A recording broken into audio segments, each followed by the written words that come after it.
Fellow Freedom fans, David Allen Carmichael, Preservative Talk Radio. We're going to engage the issues of the day. You guys know it. You can say it with me on a constitutional basis, a biblical basis, and the basis of right versus wrong.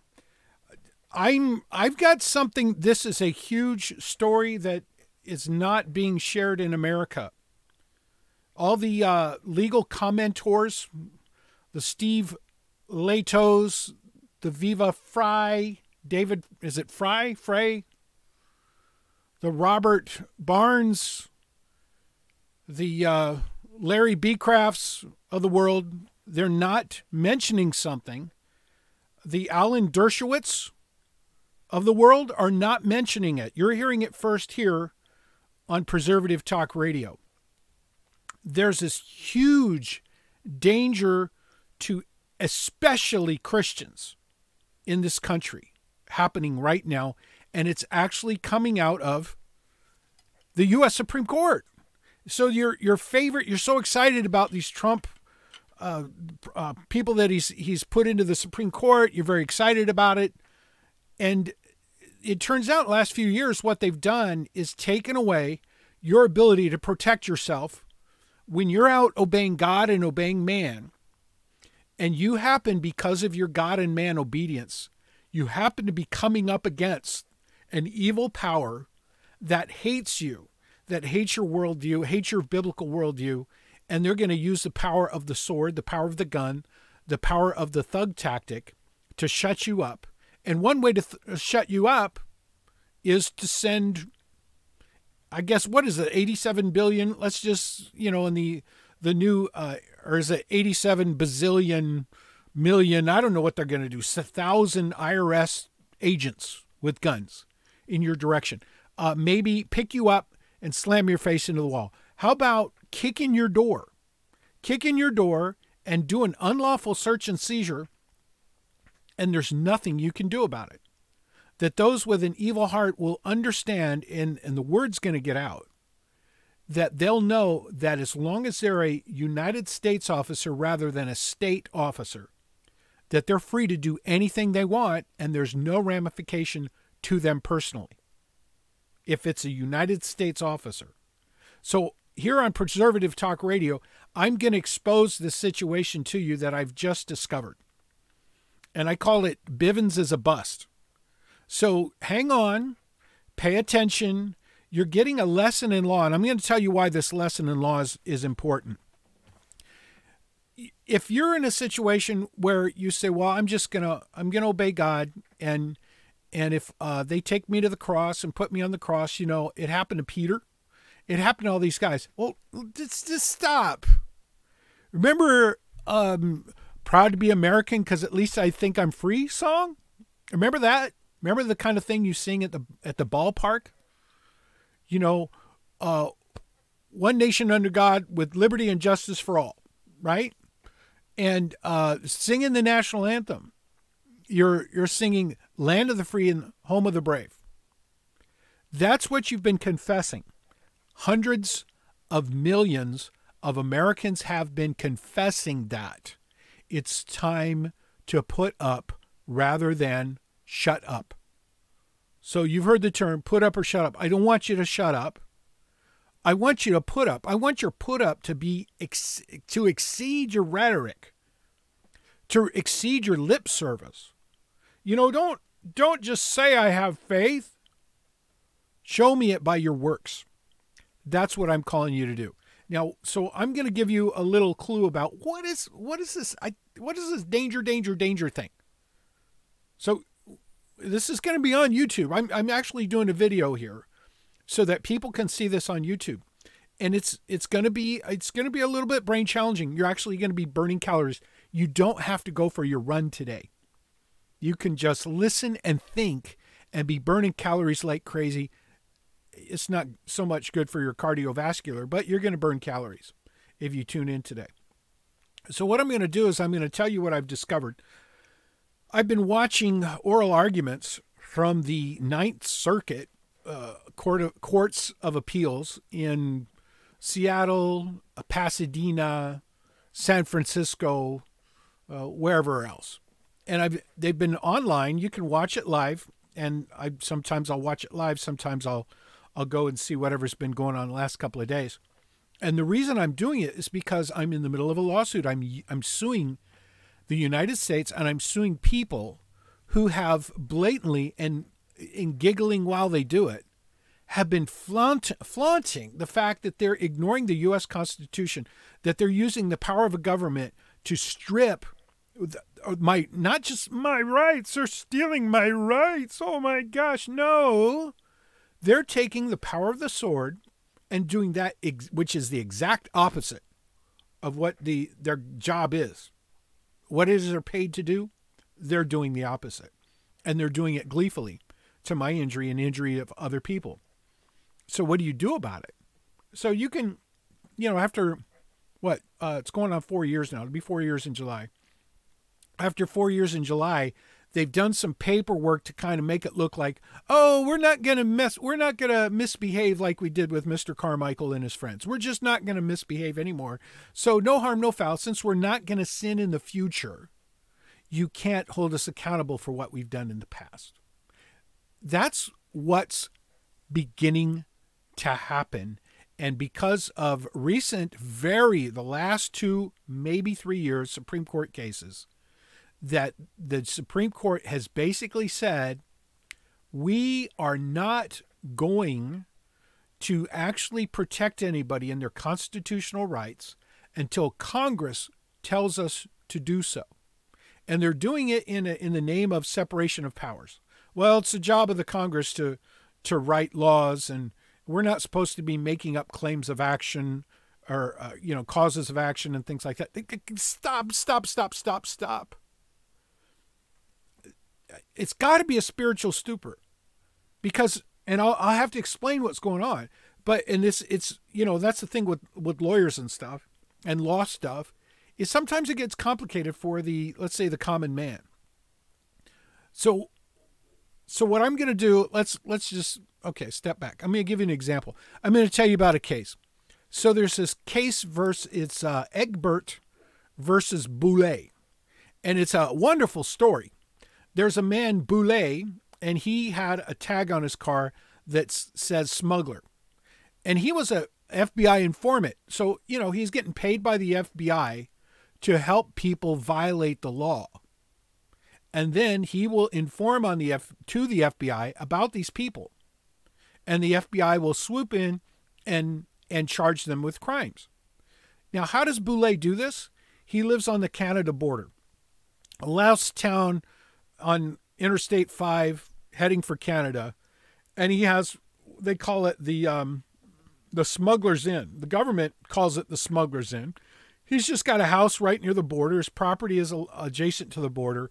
And he has bunk beds and things like that. And so people who want to sneak into Canada or come in from Canada, but primarily sneak into Canada through the United States, will come to his place. They will pay him like $150 a night for hotel fees to sleep in a bunk bed in his study. And so they'll pay the guy $150, and then he will call the FBI and say, hey, I got this guy. One example was a guy from Turkey. So he flew from New York to Oregon or something like that, and he traveled up to this town in northern Washington, and he paid Mr. Boulay to stay the night at his house. And then, so Mr. Boulay, normally he calls the FBI and they come swoop in. But they try to do it, I guess they do it after the person leaves the house of Mr. Boulay. Now, one day, I don't know why this situation was, why this police officer got upset. But maybe he was upset, I'm hypothetically thinking, because he knew Mr. Boulay's taking money from the FBI and from the people, who he's informing about. So he's throwing these people under the bus, and they're paying him to do it. This is just amazing. So what's going on? So one day, the federal agent comes up, and he sees this person with Mr. Boulay in the car, and he thinks, aha, that must be the guy from Turkey. So he was informed about ready to go into Canada. So he comes up, he pulls him over, and then Boulay, for whatever reason, was like, maybe it's because he actually encountered the guy on Boulay's property, because you got to realize, if somebody gets busted on Boulet's property, his lifestyle is gone. His income is gone. Because up to this point, he can, he's got plausible deniability. But when they come up to your driveway and start interviewing the person in your car to see, show me your papers, well, it's going to throw a wrench in the gear. So Mr. Boulet's challenging the police officer, and he's standing up going, hey, what are you doing? You can't do that. You can't ask us questions. What's your probable cause? You don't have any reasonable suspicion. What are you doing? Get off my property. So Boulet's calling that way. And so Egbert, for whatever reason, manhandles Boulet's face into the ground. He basically hosses Mr. Boulet in the ground, and he trounces him and he injures him. He had to go to the hospital. It was brutal. So what is Boulet going to do? Well, there's this thing called the Federal Tort Claims Act. And it's the kind of thing we're trying to read for our case because we're having to learn the law on the fly. We didn't have a choice. The government was violating the law. And I say we because there's several of us. And what do? I can't afford a lawyer. And the lawyers looked at our case. They don't want to touch it. We can't because we can't afford them. To fight this case for years, almost going on 4 years now, hundreds of hours of work. I can't pay a lawyer, a cheap one, $300 an hour for 100 hours of work. I just don't have the resource. But I have to take on the government and get my rights fixed. So we're having to learn. It turns out if you don't have a relief that they can give you, then they kick you out of court. You don't get a judgment. You don't get anything. So we sued them, and the government came back and said, oh, we stopped being bad guys. We're for now on, we're not going to misbehave like we just did to Mr. Carmichael and his friends. So the court says, oh, we're going to kick you out of court then. We're not going to give you a judgment. You were totally right. They were totally wrong. And we're going to keep it a secret. We're going to make sure that they're free to do it again with somebody else, and they'll have to sue the government. There's this term res judicata. That's not going to apply here. They're not going to get the benefit of holding the United States in contempt for violating the court order that they came up with in our judgment, because a judgment's not going to happen because the government has just promised never to be a bad guy to me again. So unless we have other relief that we want besides the fact of them not misbehaving, punching us in the nose, unless we can get, say, money judgment or some other form of relief, our case gets kicked out. So it's important for us to learn. And this implies to you, you got to be paying this. Don't go legal junk. This is coming to you and your children and your grandchildren now. If you're not able to stand up and make a claim in a court that's not completely poisoned, that has ambitions to compete against the executive branch, and if you bring a claim, they'll stand up for you just because it gives them something to do. Okay? You're going to need to know about these things. And you're going to have to, in a godly appeal, not in taking vengeance, but a godly appeal to make sure those who do right are praised and the wicked are reproved. So you're going to need to know about this. So you've got to have damages. You've got to be able to claim, hey, that officer was not being the United States, because the United States is perfect. It's a minister of God. It's a artificial minister of God. It is perfect.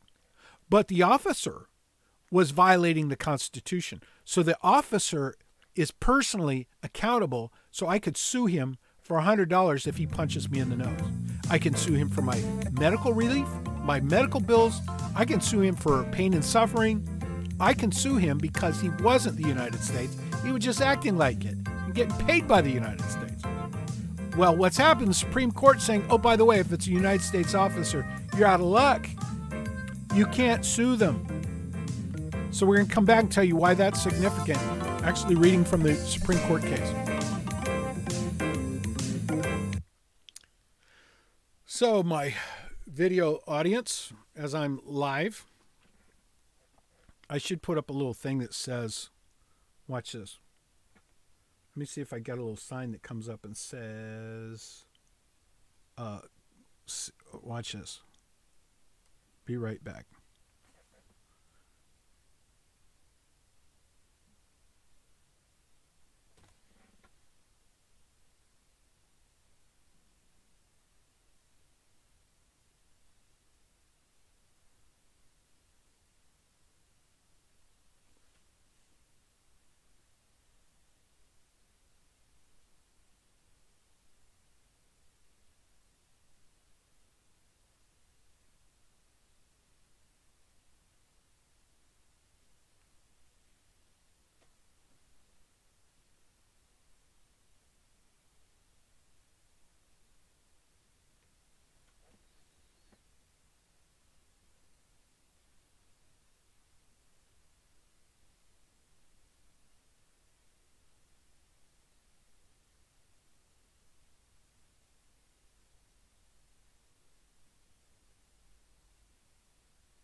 Fellow Freedoms, we're back here live with Nuga Radio.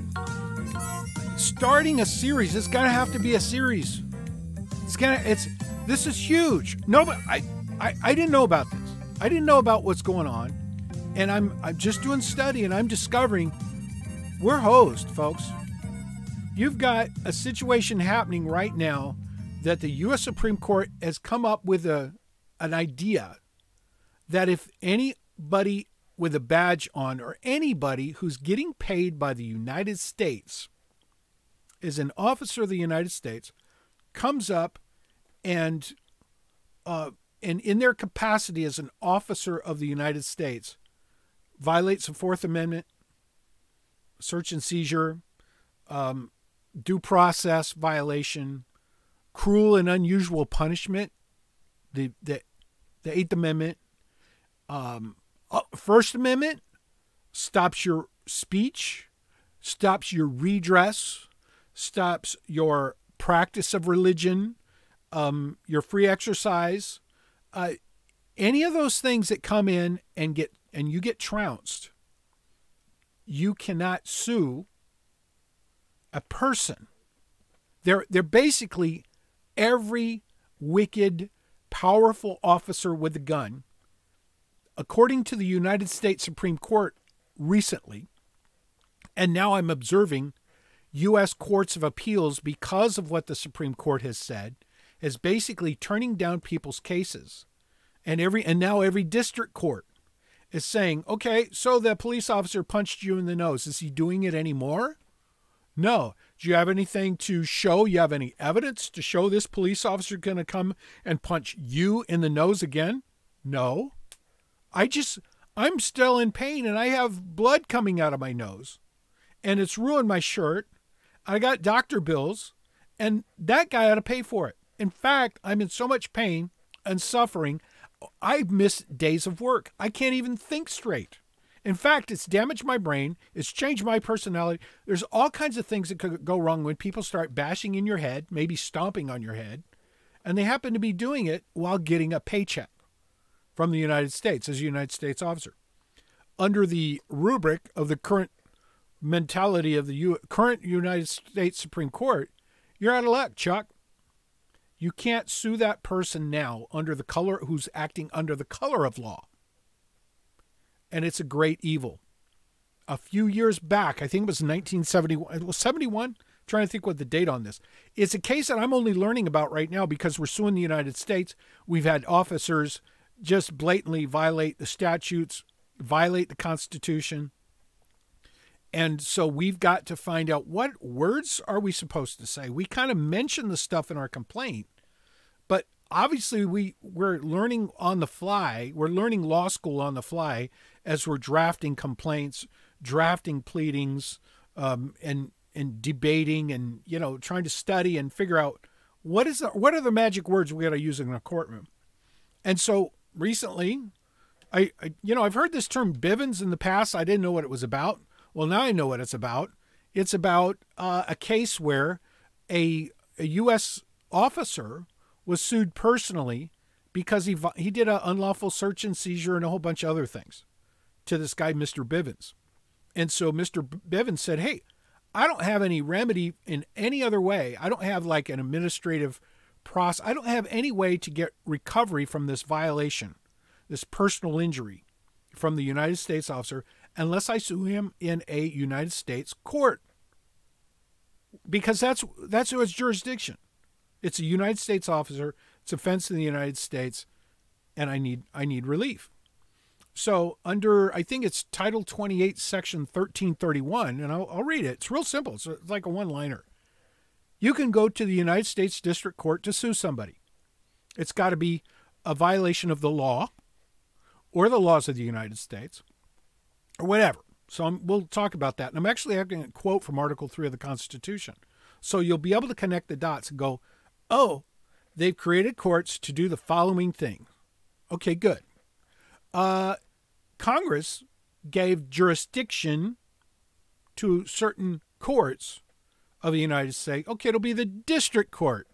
When there's injury, when somebody violates this part of the thing mentioned in the judicial power, and it injures you, that's what you need in common law, and it injures you, the district court is going to handle it. Okay, so it's real simple. But somehow, something's gone wrong, and the United States Supreme Court is making things difficult for everybody. And again, the reason I want you to mention is, well, I'm not violating the law. I don't have to worry about exactly. When the jackboots come and kick in your head, they're doing it notwithstanding you being correct and them being wrong. And right now, the only thing that holds them back is it can affect their pocketbook. It can affect their retirement. Could be them paying for your child's college tuition. You can't afford it. Well, some jackboot comes and kicks in your head, and you file a suit against him, maybe even the United States, and somebody's going to pay for it. So somebody's going to be encouraged to never do what they did again. So what I'm going to do now is I'm going to let's go ahead and let's be a wild man. I'm going to read the Article 3 of the U.S. Constitution. I had a teenager the other day. He was telling me about his government class. Hey, what do you learn in government class this week? The judiciary. I said, oh, Article 3. Yeah, Article 3. Got it. It's important to know this stuff. Let's read Article 3. The judicial power of the United States shall be vested in one Supreme Court, and in such inferior courts as a Congress may from time to time ordain and establish. The judges, both of the Supreme and inferior courts, shall hold their offices during good behavior, shall at stated times receive for their services a compensation which shall not be diminished during their continuance of office. Good. Okay. Once they get into, position, they're stuck unless they misbehave. Now, here's where it goes. Where does the power extend? The judicial power shall extend to what? How many cases? Shall extend to all cases. In what? What kind of cases? Cases in law and equity arising under this Constitution, comma. Okay, so there's law and there's equity. They exist. They're not something that Congress has to write. We're going to see there's a term coming up that talks about those statutes that Congress creates. And it hasn't been mentioned yet. So the power shall extend to all cases in law and equity. Law is, folks. There are absolute rights, absolute wrongs. It can be revealed in the express law of the land. It could be the common law. But then equity is what we look at the picture of the scales of justice. So equity, equipoise, equal, all things being equal. So equity, a court can act in equity when the law does not provide for a particular thing. So if there's relief needed, there's some remedy needed, and the law doesn't provide for it, the judicial power has a power of equity.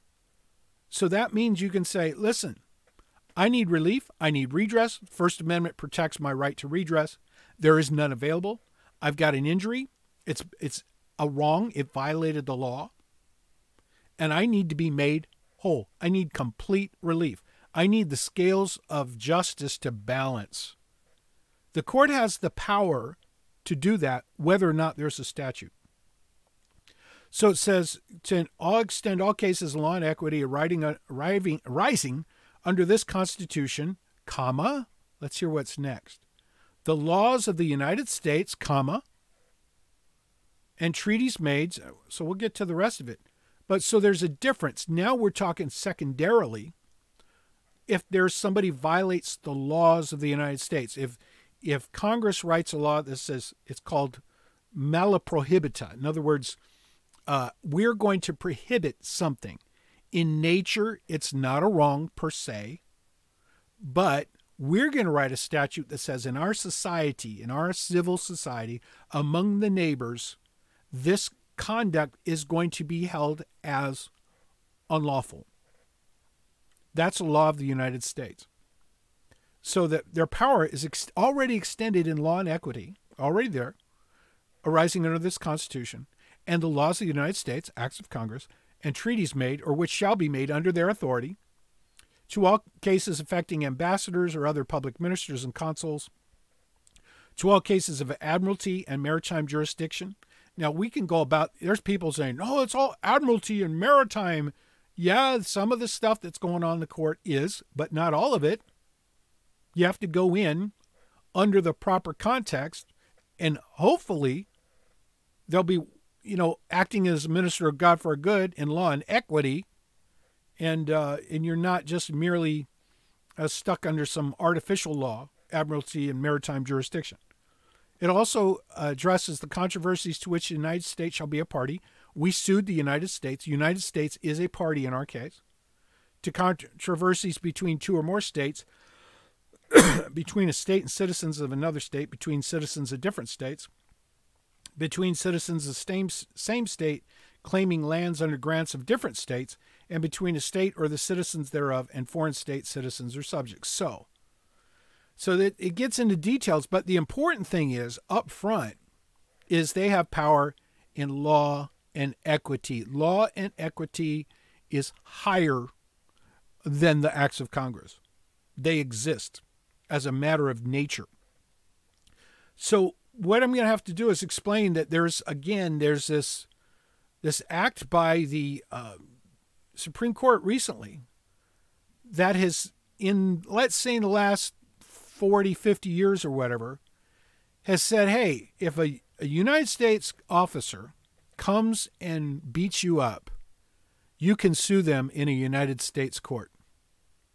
The Congress has actually written a law that says, hey, even if a state officer in the state under the color of their state office comes and beats you up, we're going to provide that you can sue them in a United States court. Title 42, sections 1983 and 1985. There's others in there. And it says that even though it was done in the state, it was done by a guy under the color of the state. He's got a state badge on. And if his state court doesn't give you relief or remedy, and they're all chuckling because they said, man, we lynched a guy in his front yard and his family had to watch. And his family can bring the case to the court, but we're not going to do anything here in the state because we just like to lynch certain groups. Well, the family can say, well, hey, officer, there's no law in the state that says you have permission to come lynch my grandpa.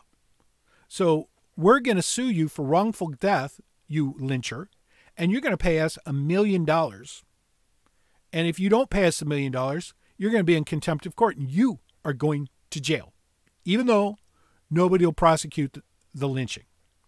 This is a rough history of the context. So there's these provisions that you could sue for a state actor.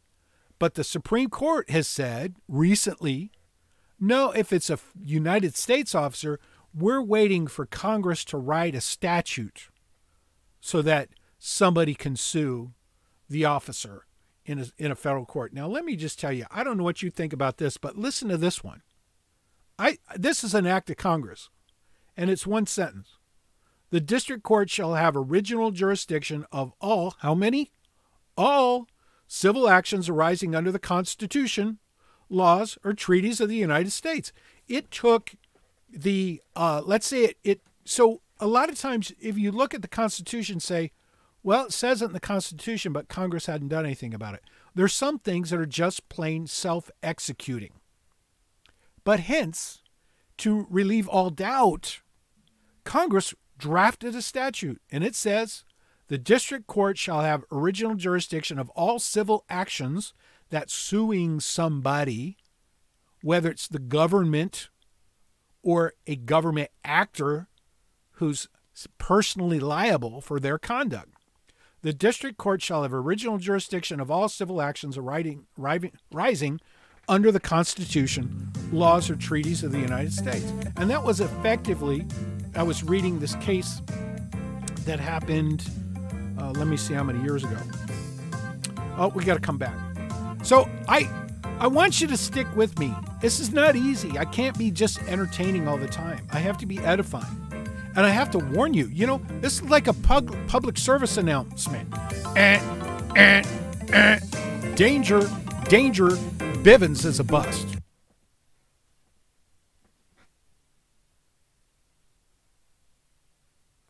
So I'm going to take a break for 2 more minutes.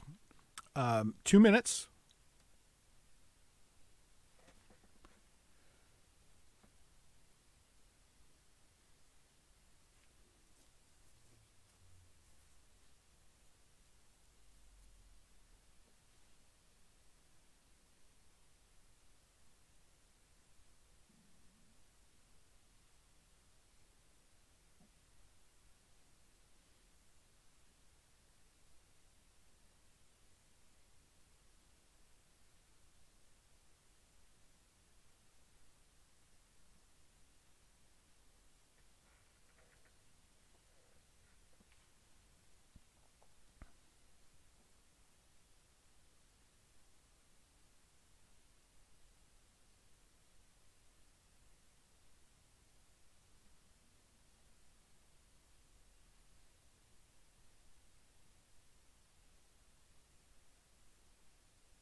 Fellow Freedom fans, David Allen Carmichael, Preservative Talk Radio.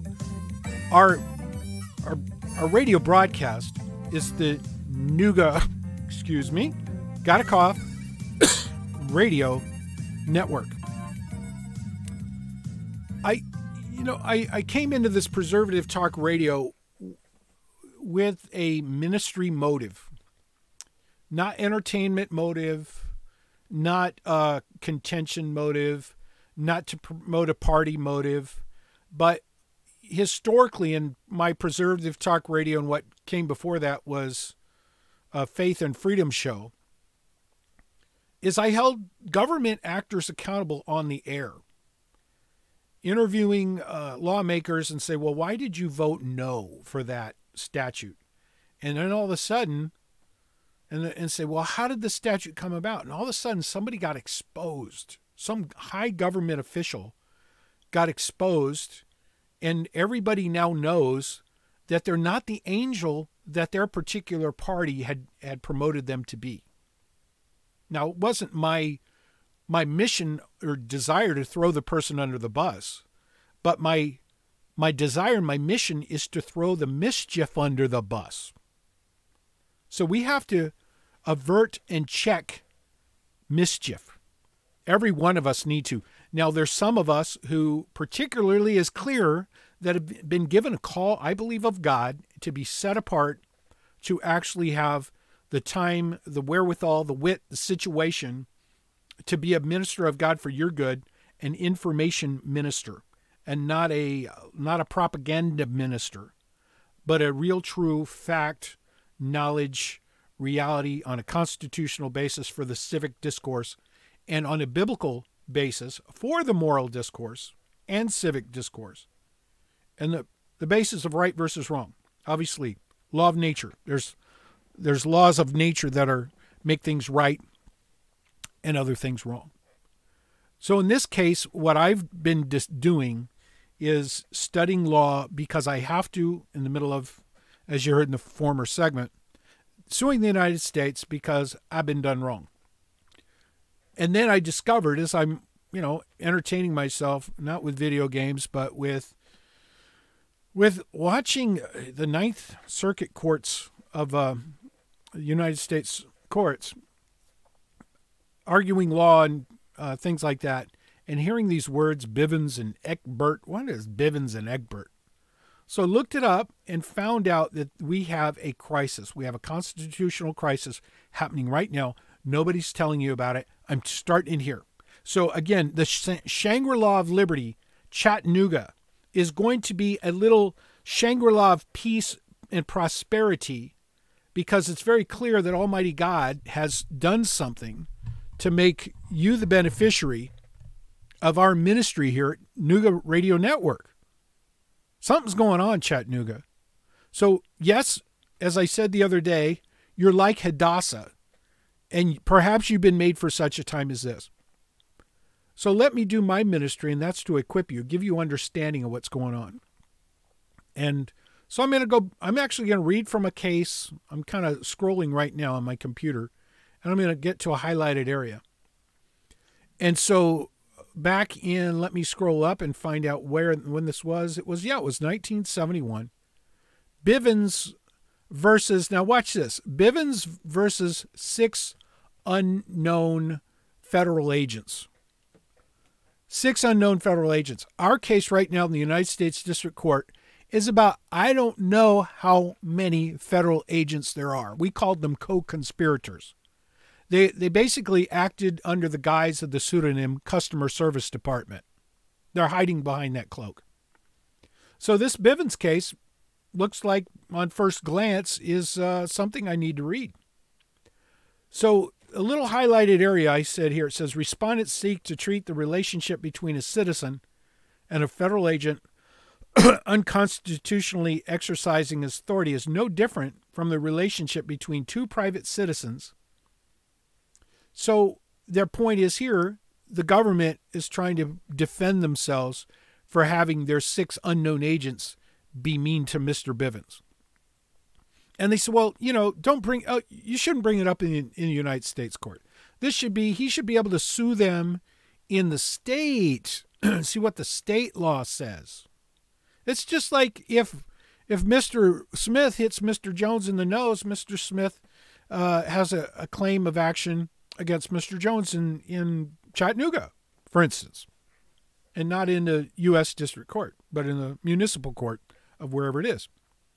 Well, let's see what the court said about that. It says, in doing so, in taking that stance, the government does not appear, what's it say? It says, in doing so, they ignore the fact that power, once granted, does not disappear like a magic gift when it is wrongfully used.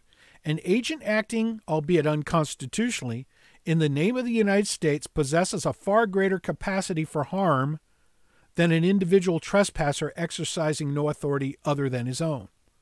So I think the Supreme Court got it right in Bivens in this instance.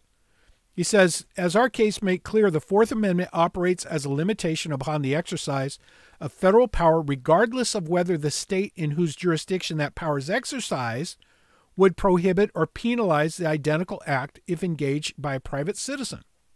So it's possible a private citizen could lynch somebody and the locals wouldn't care.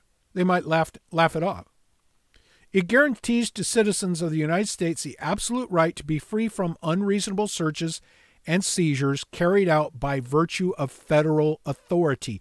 Now, if you can't sue somebody who does an unlawful or unreasonable search and seizure, and how do you know it's reasonable?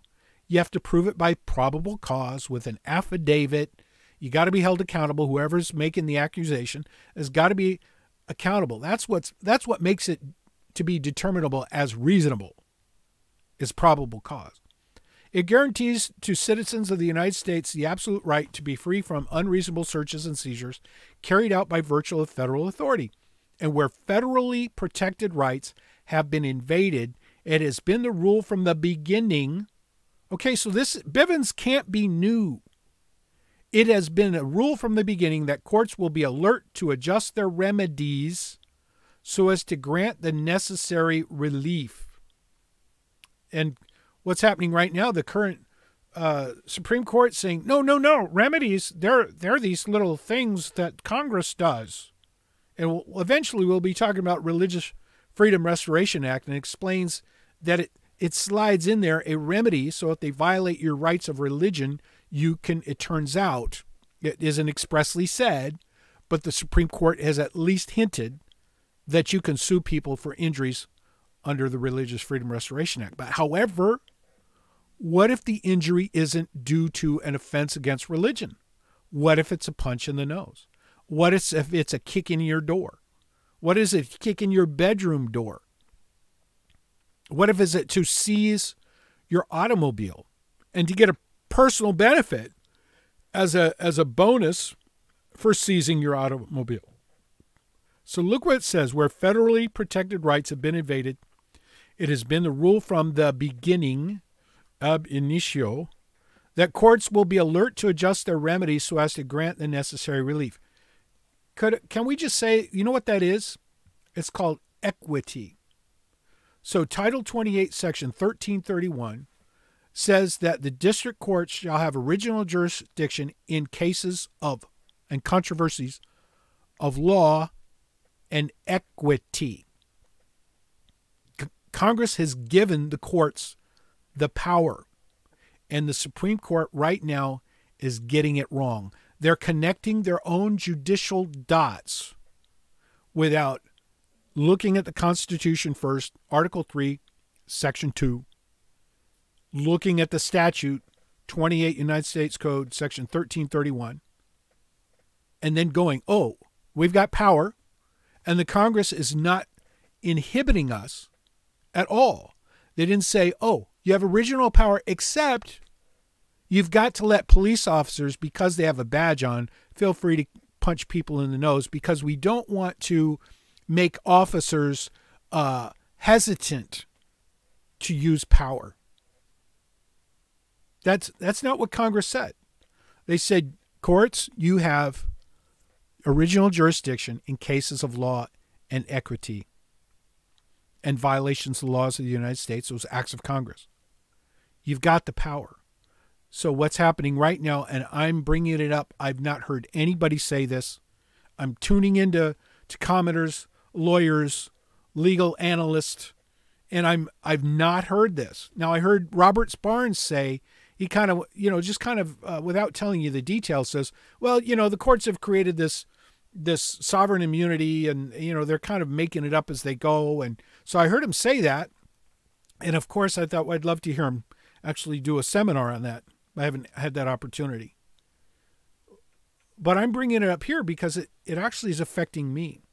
And one of my intentions here, as I was going through, when I had the opportunity, when I got invited to bring my preservative talk radio format to Nuga Radio Network, is I realized I needed to, while I'm still on Earth, be able to pass to people the things that I've learned over the last couple of decades. I had to sue the United States. Back in 1998, I filed suit pro se, suing the United States as the defendant. Eventually, we got a money judgment. And it took a lot of work. It took a lot of study. I had to be able to obey God. I had to obey man. And I had to bring those two things in sync. And I've learned things since then. I've been able to help people. I'll give you an example of somewhere that I've helped somebody. Notwithstanding, I'm not a lawyer. But so in my office, I have Title 42, Section 1983, Section 1985, United States Code annotated. And I can read the court cases, and I can learn. I know what the law is by reading the Bible. I know right and wrong, but I can learn where courts have had enough sense to actually do for civil society what the Bible tells them they ought to do. And so I've read that information. So I had a lady who, she's very devout Christian. She's very devout. She's committed. Her offering to God is to, like a Sabbath, like people offer from Friday sundown to Saturday sundown as a Shabbat, and they keep it holy. For her and her sect of faith and her conduct is she's establishing what she calls the Lord's Day. Whatever day you pick and you keep it holy, you're on the hook. You're on the hook, right, from your confession and your obligation. So they came to her and said, okay, everybody's going to work on Sunday now. Everybody. And if you don't like it, you can quit. Well, she don't want to quit, and she don't want to work on Sunday. She's keeping it holy. So she approached her boss. She made a very, very gracious lady and requested for, to be relieved. She said she would take hours that would be less pay, more inconvenient, like those late night hours that people don't really like, the night shift or whatever, swing shift or whatever it is. And she would take a hit on her pay and on her convenience if they would just make sure that she can get to church on Sunday. We're talking just 2 hours on one day is all she wanted. And the guy said, too bad, so sad, you don't like it, resign. It's everybody. It's neutral. It's not anti-religion. It's completely neutral. So she came to the pastor and she's crying about it. And he said, you might want to talk to David. Okay. So she comes to talk to me. I might have been sitting in this chair that I'm in. And she tells me her story. And I said, so I wrote a letter from her to her boss. And I wrote it as if it was from her in her language. And I explained a nice, loving, in writing request so that somebody could read it later. It's official. It's on the record. So that's what I encouraged her to do. And she gave it to her boss. And he said, oh, too bad. God, I got it in writing. You don't want to stay working here. Well, just let me know when you're going to file for getting out of town here if you want to lose your job. So I'm going to come back and I'm going to tell you the rest of the story for this lady and what happened to her and what approach that we took together, me as the typist, that enabled her to retain. We'll see.